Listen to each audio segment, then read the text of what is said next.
Le fichier VCF, c'est un fichier important en bioinformatique, c'est un fichier normé qui permet, comme son nom l'indique, Variant Calling Format, de rapporter des variations.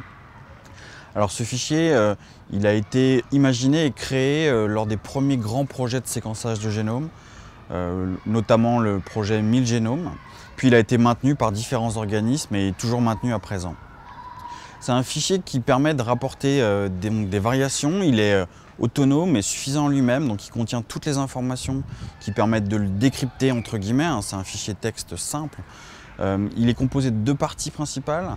Une première partie qui est du texte qui commence toujours par un symbole dièse.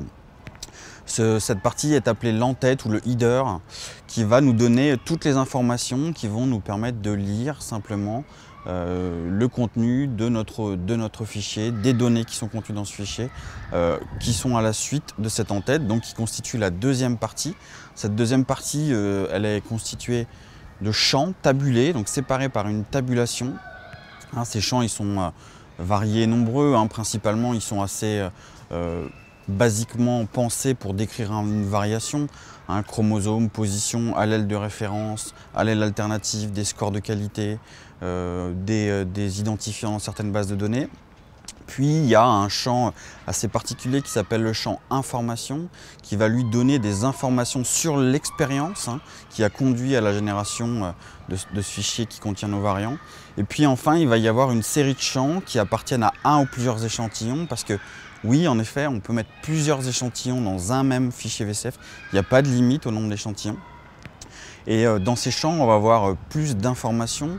Des informations qui consistent en décrire les allèles détectés pour chacun des échantillons ou des patients, leur profondeur de séquençage respective, les génotypes, des scores de qualité des génotypes et tout un tas d'informations qui sont customisables. L'utilisateur peut choisir ce qu'il va mettre dans ce fichier VCF. Bien sûr, il y a des champs réservés, mais il peut adapter ces champs tant qu'il respecte la norme et qu'il décrit ces champs dans l'entête. Donc le fichier VCF, c'est vraiment un fichier important, dans le sens où il évolue.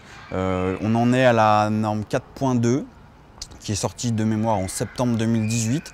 Cette norme 4.2, elle est intéressante. Elle a introduit un peu plus tôt, c'était en 4.1, différentes améliorations. Par exemple, on peut aussi rapporter, en plus des variations ponctuelles, on peut maintenant aussi rapporter des variations de structure, des variations du nombre de copies dans ce genre de fichier.